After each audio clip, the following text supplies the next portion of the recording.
another 9 days until Arbaeen, the 40th days after death of Imam Hussain, or martyrdom of Imam Hussain. And people are walking from now, and even before now, start walking. Those people came from far away, from Basra, for example. Basra is 500, almost 450 to 500 kilometers south of Karbala, and people are walking and walking, and those are the other people with the tent. They're providing all the services to everyone for free, just for free. Chairs, tea, free meals, breakfast, lunch, dinner, drink, everything is for free. And at night they provide places for everyone to sleep. They provide blankets, mattresses, pillows.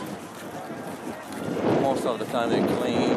Most of them they knew and they clean. You see the water here? Yesterday was pouring rain. It was the 25th of December 2012. Today is the 26th of December. The weather is beautiful. The sky is clear and everyone resumed walking. Even yesterday it was raining and raining. Still few people were walking against heavy rain. It was the heaviest day yesterday.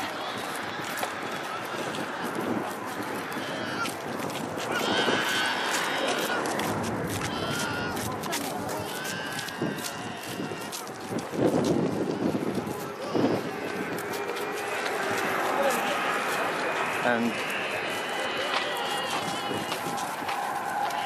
the government of Najaf and government of Karbala are providing free services also to transport, and they have an aim of implant 1,000 like date palm tree from Najaf to Karbala. These are some of them. They're beautiful.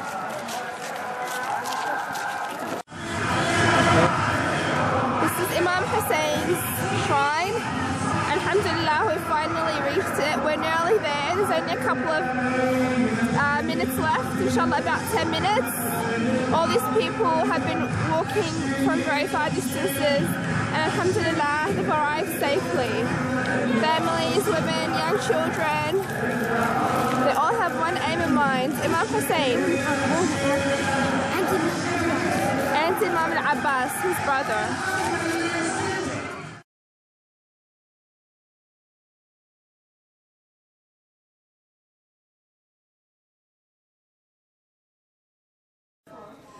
So, have you been to Karbala a number of times? Yes.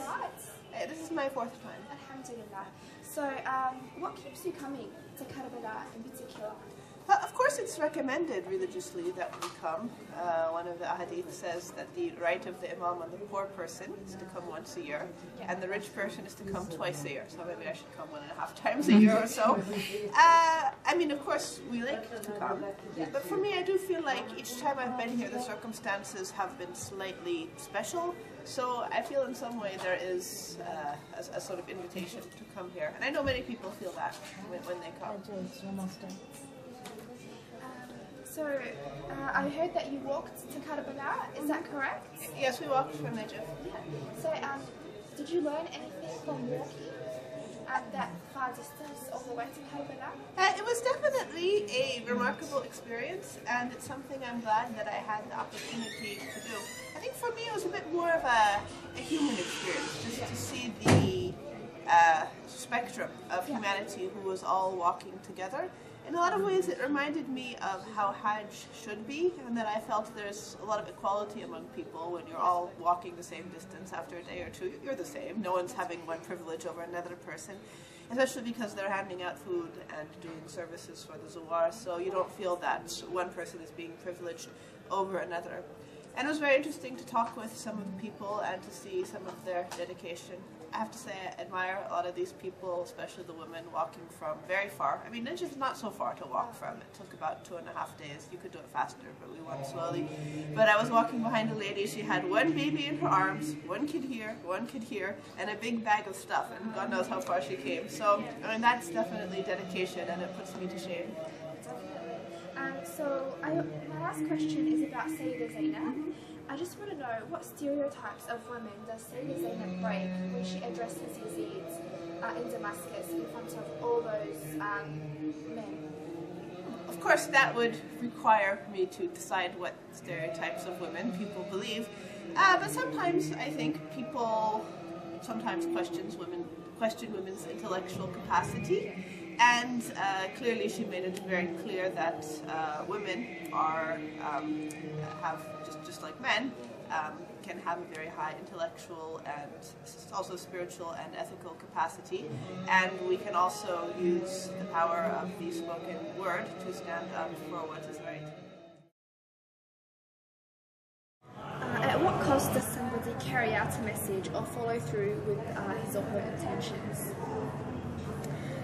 I think what we can learn from Ashura and from Karbala is that if you have a high ideal, if you have a precious aim that you have to follow, you have to sacrifice everything that you have for that, especially if this is with regards to God, our Creator.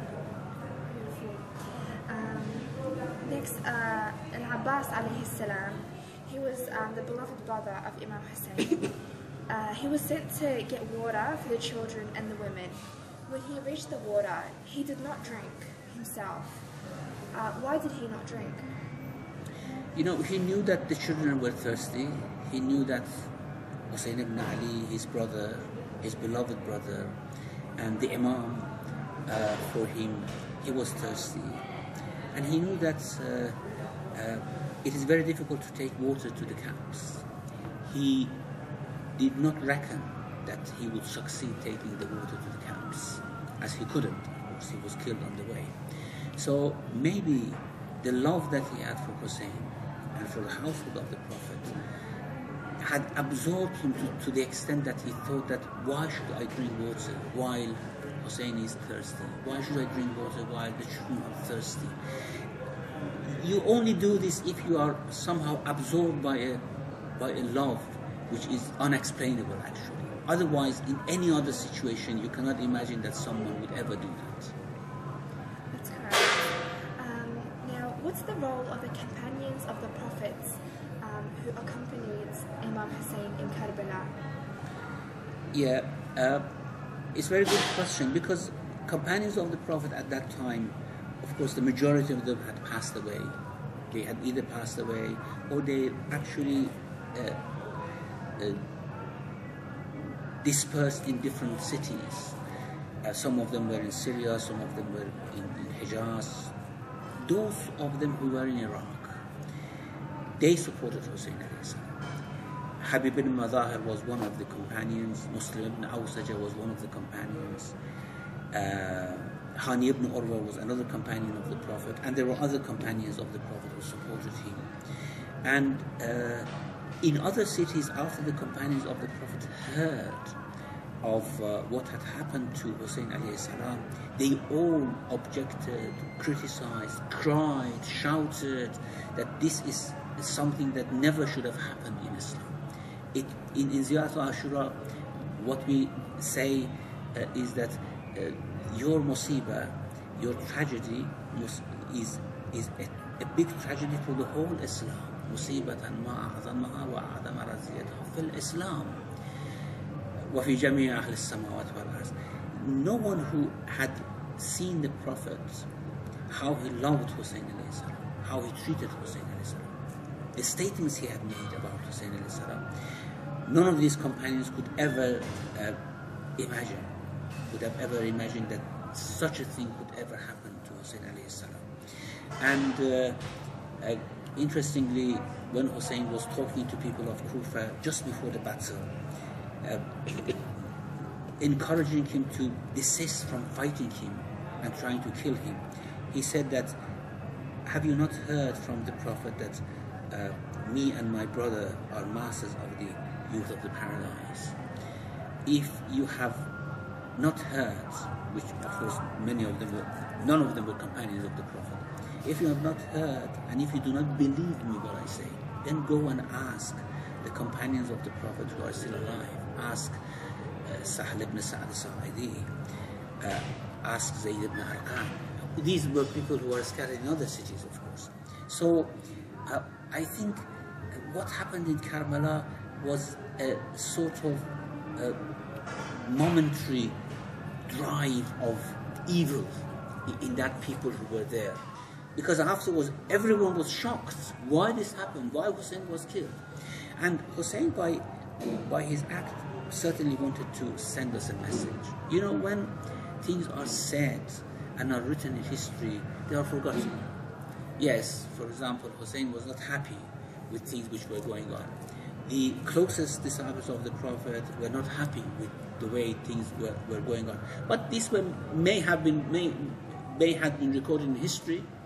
Some people may have read them, some people may haven't read them. It would have been forgotten. But the way Hussein conveyed the message is never going to be forgotten. He actually sent the message with his blood, with his sacrifice. And this is something that everywhere we hear why Hussein didn't want to give pledge of allegiance to Yazid, what had happened, what went wrong, that someone at the status of Hussein, peace be on him, was killed. These are things, these are the questions that every year people, all Muslims, Shia, Sunni, should ask themselves.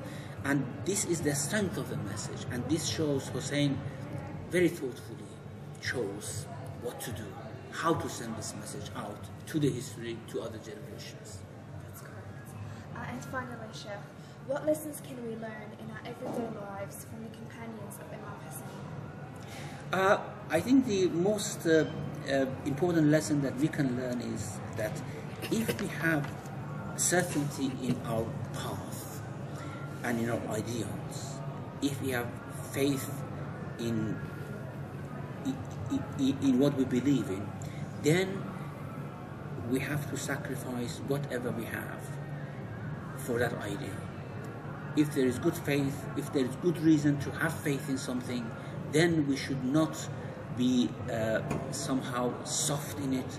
We should not desist easily by any by the slightest sort of threat, by the slightest sort of danger.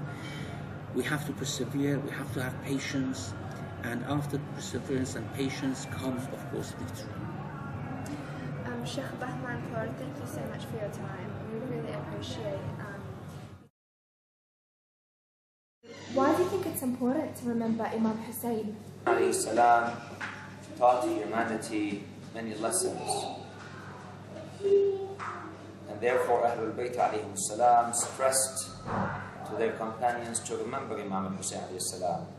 For example, Imam Sadiq alayhi salam told one of his companions, do you visit Imam Hussain alayhi salam every week, every Thursday night? And the companion said, but I don't live near him, so it is difficult for me to visit him every week. He was told, at least go on the roof of your house, face Karbala, and say, Assalamu alayka ya Aba Abdullah.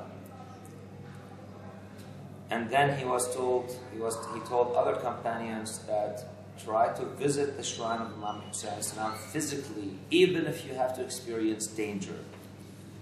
So all this emphasis for remembering Imam Hussain alayhi salam was put by Ahlul Bayt alayhi salam to keep the message of Imam Hussain alayhi salam alive, because his message is exactly a continuation of the Prophet's message, as the Prophet himself sallallahu alayhi wa said that Hussain is of me and I am of Hussain. So it is very important to come to Karbala